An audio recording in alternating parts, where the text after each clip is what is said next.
ಸಣ್ಣ ವಯಸ್ಸಿನಲ್ಲಿಯೇ ಜಾಂಡಿಸ್ ಅನ್ನೋ ಕಾಯಿಲೆಯ ಕಪಿಮುಷ್ಟಿಗೆ ಸಿಲುಕಿ ತಮ್ಮ ಪ್ರಾಣವನ್ನೇ ಕಳೆದುಕೊಂಡರು. ಆಸ್ಪತ್ರೆಯ ಮೂಲಗಳ ಪ್ರಕಾರ ಜಾಂಡಿಸ್ನಿಂದ ಬಳಲುತ್ತಿದ್ದಂತಹ ಸಂತೋಷ್ ಬಾಲರಾಜ್ ಅವರಿಗೆ ವಾರದ ಹಿಂದೆನೆ ಸಾಗರ್ ಅಪೋಲೋ ಅನ್ನೋ ಆಸ್ಪತ್ರೆಯ ಐಸಿಯುನಲ್ಲಿ ಚಿಕಿತ್ಸೆಯನ್ನ ನೀಡಲಾಗಿತ್ತು.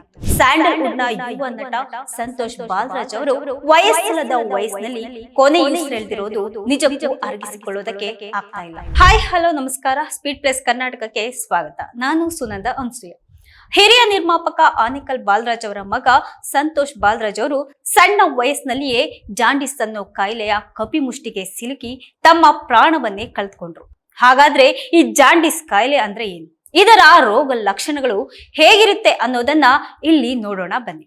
ಹಿರಿಯ ನಿರ್ಮಾಪಕ ಆನೇಕಲ್ ಬಾಲರಾಜ್ ಅವರ ಪುತ್ರರಾದಂತಹ ಸ್ಯಾಂಡಲ್ವುಡ್ನ ಯುವ ನಟ ಸಂತೋಷ್ ಬಾಲರಾಜ್ ಅವರು ವಯಸ್ಸಲ್ಲದ ವಯಸ್ಸಿನಲ್ಲಿ ಕೊನೆಯುಸಿರೆಳೆದಿರೋದು ನಿಜಕ್ಕೂ ಅರಗಿಸಿಕೊಳ್ಳೋದಕ್ಕೆ ಆಗ್ತಾ ಇಲ್ಲ.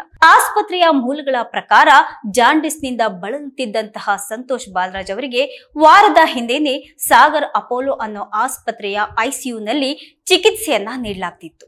ಆದ್ರೆ ಈ ಭಯಾನಕ ಜಾಂಡಿಸ್ ಕಾಯಿಲೆಯ ರೋಗ ಲಕ್ಷಣಗಳು ಏನು ಅಂತ ನೋಡೋದಾದ್ರೆ, ದೇಹದ ಪ್ರಮುಖ ಅಂಗಾಂಗಗಳ ಮೇಲೆ ಹರಡಿರುವಂತಹ ಕಾರಣ ಸಂತೋಷ್ ಬಾಲರಾಜ್ ಅವರು ಕೋಮಾಕ್ಕೆ ಜಾರಿದ್ರು.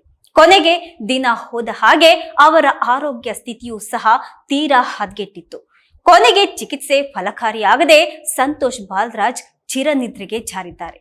ಹಾಗಾದ್ರೆ ಕಾಮಾಲೆ ಅಂದ್ರೆ ಜಾಂಡಿಸ್ ಹೇಗೆ ಬರುತ್ತೆ ಅಂದ್ರೆ, ರಕ್ತದಲ್ಲಿ ಬಿಲಿರುಬಿನ್ ಮಟ್ಟ ಹೆಚ್ಚಾದಾಗ. ಹಾಗಾದ್ರೆ ಕಾಮಾಲೆ ಅಂದ್ರೆ ಜಾಂಡಿಸ್ ಹೇಗೆ ಬರುತ್ತೆ ಅಂದ್ರೆ, ರಕ್ತದಲ್ಲಿ ಬಿಲಿರುಬಿನ್ ಮಟ್ಟ ಹೆಚ್ಚಾದಾಗ ಕಾಮಾಲೆ ಬರುತ್ತೆ. ನಮ್ಮ ಕೆಂಪು ರಕ್ತ ಕಣಗಳು ಒಂದು ಹಂತದಲ್ಲಿ ಸ್ವಾಭಾವಿಕವಾಗಿ ಒಡೆಯುತ್ತಾ ಹೋಗುತ್ತೆ. ಮತ್ತೆ ಬಿಲಿರುಬಿನ್ ಅನ್ನ ಉತ್ಪಾದನೆ ಕೂಡ ಮಾಡುತ್ತೆ. ನಂತರ ಇದನ್ನ ಯಕೃತ್ನಲ್ಲಿ ಸಂಸ್ಕರಣೆ ಮಾಡಲಾಗುತ್ತೆ. ಮತ್ತೆ ಪಿತ್ತರಸದೊಂದಿಗೆ ಪಿತ್ತರಸ ನಾಳದ ಮೂಲಕ ಜೀರ್ಣಾಂಗ ವ್ಯವಸ್ಥೆಯ ಮೇಲೆ ಕೂಡ ಪರಿಣಾಮವನ್ನ ಬೀರುತ್ತೆ. ಕರುಳಿನಿಂದ ಬಿಲಿರುಬಿನ್ ಮಲದ ಮೂಲಕ ದೇಹದಿಂದ ಹೊರ ಬರುತ್ತೆ. ಒಂದ್ ವೇಳೆ ದೇಹದಲ್ಲಿ ಬಿಲಿರುಬಿನ್ ಮಟ್ಟ ಹೆಚ್ಚಾದ್ರೆ ಆಗ ಯಕೃತ್ತು ಸರಿಯಾಗಿ ಕಾರ್ಯವನ್ನ ನಿರ್ವಹಣೆ ಮಾಡೋದಿಲ್ಲ. ತಕ್ಷಣ ವೈದ್ಯರನ್ನ ಸಂಪರ್ಕ ಮಾಡಲೇಬೇಕಾಗುತ್ತೆ. ಕಾಮಾಲೆಯು ದೇಹದ ದೌರ್ಬಲ್ಯ ಮತ್ತೆ ಹಳದಿ ಬಣ್ಣಕ್ಕೆ ಕಾರಣ ಆಗುತ್ತೆ.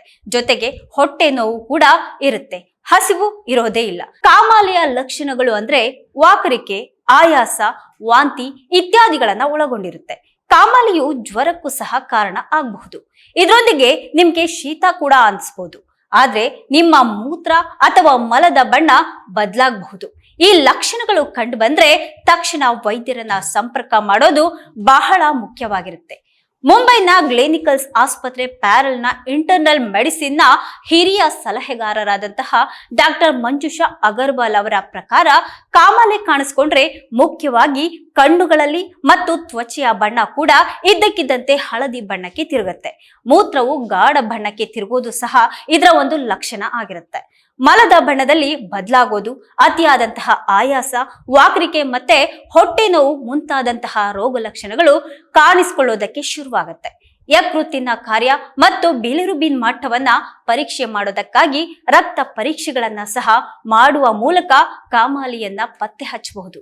ಮತ್ತು ವೈದ್ಯರು ಅಲ್ಟ್ರಾಸೌಂಡ್ ಅಥವಾ ಸಿಟಿ ಸ್ಕ್ಯಾನ್ ಅನ್ನ ಸಹ ಸೂಚಿಸಬಹುದು. ಆದ್ರೆ ಇದನ್ನ ಸರಿಯಾದ ಸಮಯಕ್ಕೆ ಪತ್ತೆ ಹಚ್ಚಿ ಅದಕ್ಕೆ ಸರಿಯಾದಂತಹ ಚಿಕಿತ್ಸೆ ತಗೊಂಡ್ರೆ ಈ ಜಾಂಡಿಸ್ ಅನ್ನೋ ಮಾರಿಯಿಂದ ಮುಕ್ತಿ ಪಡಿಬಹುದಾಗಿರುತ್ತೆ. ಇದಾಗಿತ್ತು ಇವತ್ತಿನ ವಿಶೇಷ. ನಿರಂತರ ಸುದ್ದಿಗಾಗಿ ನೋಡ್ತಾ ಇರಿ ಸ್ಪೀಡ್ ಪ್ಲಸ್ ಕರ್ನಾಟಕ.